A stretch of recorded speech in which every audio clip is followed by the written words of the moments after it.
Good afternoon, super friends, and welcome to the Sunday, June 14th edition of the Sacred News and Weather. Thank you so much for being here. My name is Dana. For those of you who don't know me, I am a channel, I'm a healer, I'm an intuitive. I call myself an everyday mystic. I talk about Kabbalah, I talk about energy, I talk about chakras, I talk about sacraments, I talk about Mary Magdalene, I talk about Yeshua, I talk about Shakti, Shiva, I talk about Kuan Yin. There's room for all of it here at Sacred News and Weather. It comes through here. Kali comes through here. It all comes through here. And so I share with you daily, almost. I would say probably 5 to 7 days a week, I am here channeling a message. And today's message came through. I had a funny thing happen. I was sitting in meditation and I closed my eyes and I heard a line that I often use, which you might have heard here before if you have been with me for a while. And the line is, if it ain't one thing, it's my mother. But then in the next minute, one of my BFFs called me to share a story about her mother with me. And I was like, oh, maybe that's what I was hearing. So I'm not sure if we're going to be talking about mothers or mothering energy here today. I'm just going to close my eyes here shortly and see what wants to come through. Before I do, though, I want to say happy new moon in Gemini. I feel like this one is a potent one. It may just be potent for me because I'm a fellow air sign. I'm like Libra everything. And so I'm just feeling like I'm feeling really, I had a moment last night of feeling like what I would call the lightning path, or like a spark of just like yes, total body yes to something new that feels really big and exciting. And I'm not sure how it's going to be made manifest yet, but I'm super excited. And I also have the feeling, and this is probably for you too, that you don't have to know. I don't have to know how it's going to be made manifest. And in fact, we're probably better off not knowing the how and trusting that if we have the desire and we keep surrendering our trust to divinity in whatever name you choose, keep surrendering our trust to that path, that it is going to come forward for us, and be open to it coming to you in ways that you might not expect. So we often get a bolt of inspiration on the tree of life. It's Chokmah. The divine inspiration comes in at Chokmah. It's like the divine spark, and then it comes over to Bina to be brought into form and come all the way down and through your energy center until it lands and gets birthed out into the world. This is what we want, but we often think in step one, step two, step three, step four, and I have to wait for this to happen before this next thing can happen. And what I feel today that I'm bringing to you, I guess I'm channeling already in some ways. It feels a little bit more more present than channeled, but I'm sharing it anyway. What I feel today is like really surrender the how it's going to happen and focus on trusting that it's going to, and inviting your highest self, divinity, to show you your next right step. And don't worry about like the big long business plan, the how it's going to happen, where, the who, what, where, why, and when. If you surrender to, oh, this is happening, and hold that frequency exactly as truth, like this is happening. When you can hold that frequency and stay with that frequency and not drop it, that's when things happen. And that's the feeling that I have for this new moon today, and I'm super excited about it. So don't worry about the details. Focus on the feeling and surrender and trust the vision for yourself, and let it move through you. Let it be made manifest through you. That's not even the channeled message, because I'm going back to mothering energy, and we're going to see what's there. It may just have been that phone call, but I feel like the memo I'm getting is, oh no, there's more here. There's more here. So we're going to see what shows up for us. As with everything I do, please take what resonates, leave the rest behind, and know that these messages are timeless. So whether or not you're tuning in on Sunday, June 14th, or at a later date, if you see yourself here, please stick around and stay no matter when it is, whether or not it's a new moon, and trust that there's likely something here for you. And if there isn't, go ahead and turn me off. All right, here we go. Feeling into that frequency of mothering, of mother. And I'm just going to sit with it for a moment because I genuinely don't know where this is going. So, okay. What I'm hearing first, so there are different pathways that I could go down.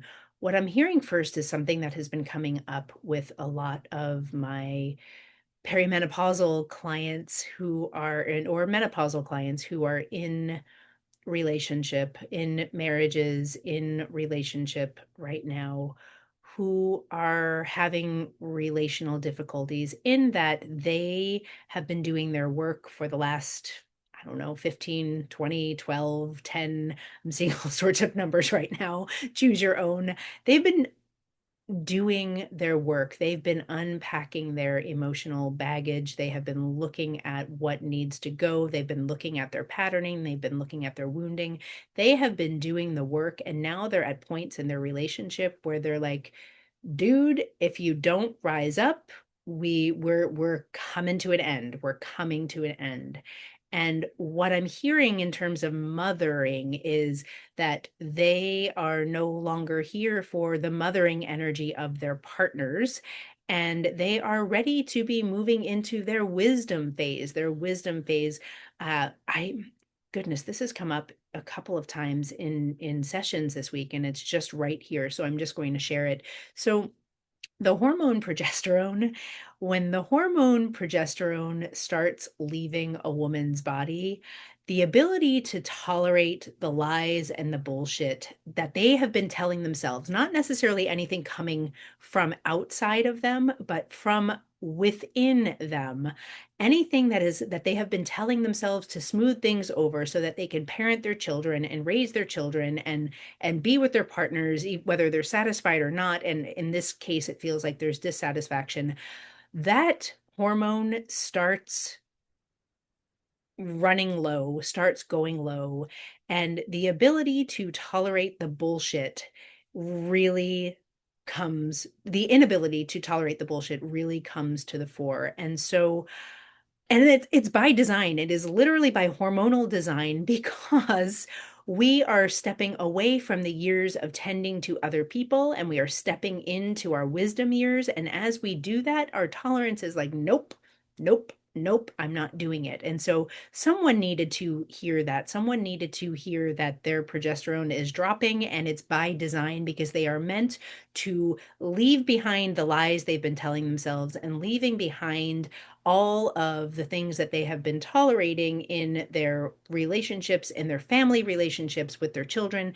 It's time to leave it behind and come into center, to find that still point, to come into self and know what is true and act from that true place. And so I feel like this is coming forward because some of you just need to know that what's happening is actually by design. And it's not because you're too much. It's not because you're crazy. It's not because you're trying to ruin your marriage. It's just that you can't do it any longer. You physically, emotionally, spiritually, and mentally cannot do what you have been doing any longer. And some of you have been doing this work for a long time, but here's what I want to invite you into. I want to invite you into deep compassion for your men. If you're in a male female partnership, deep, if you're identifying as feminine and you are in a relationship with a masculine or a man, I want to invite you into deep compassion for your masculine counterpart because our society did this to them. Our patriarchy, our toxic patriarchy ruined men as much as as much as it has ruined women and ruined relationships. And partially what is happening is with the rise of the divine feminine. If you stick around here enough, you'll hear me talk about that a lot too. As our wisdom rises, as the divine feminine rises, the flaws and the incompatibilities with the way our men have been living and doing are coming forward. And I just want you to hold your men in so much compassion because they really do deserve it.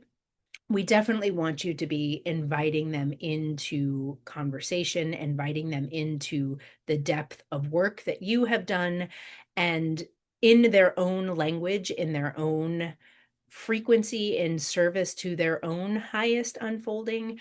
And but also to not hold them in contempt is what just keeps coming forward, but to hold them with compassion, because if you can hold them with so much compassion, they can actually heal from that place of compassion. They can actually heal from a place of not judgment, not criticism, not you're not good enough, not you're not worthy, not step it up, Buster, but from a place of, oh, I see how this happened. I see how I have been perpetuating it. And I really love you and I really want something different for us. And can we create that? Can you find your own sovereignty and I find my own sovereignty? And can we come together in this new way? So that is very much coming forward. I feel like I almost want to leave this message here, but there is another mothering message niggling at me. And what I'm seeing in this other mothering message is very different from this one. What I'm seeing is what feels like what feels like an accidental conversation or an accidental confessional is what I'm hearing, an accidental confessional that was never intended to happen. The feeling is there was a vulnerable moment between mother and child, adult mother and adult child. There was a vulnerable moment whereby the mother, just by the nature of mothering, whether or not your mother, you identify your mother as like someone who was a good mother or a bad mother or an indifferent mother, someone that you feel close to or not close to, there is a way that regardless of your the current status of your relationship, a mother can feel into what is happening for her child. If the mother can get beyond the wounding anyway, if the mother can get beyond the wounding and not make her story be about the child, there's a way that a mother can know. And so this mother that I'm seeing, this mother that I'm feeling may not have been the perfect mother, but she is wise enough and in her wisdom enough to know and love and support her child.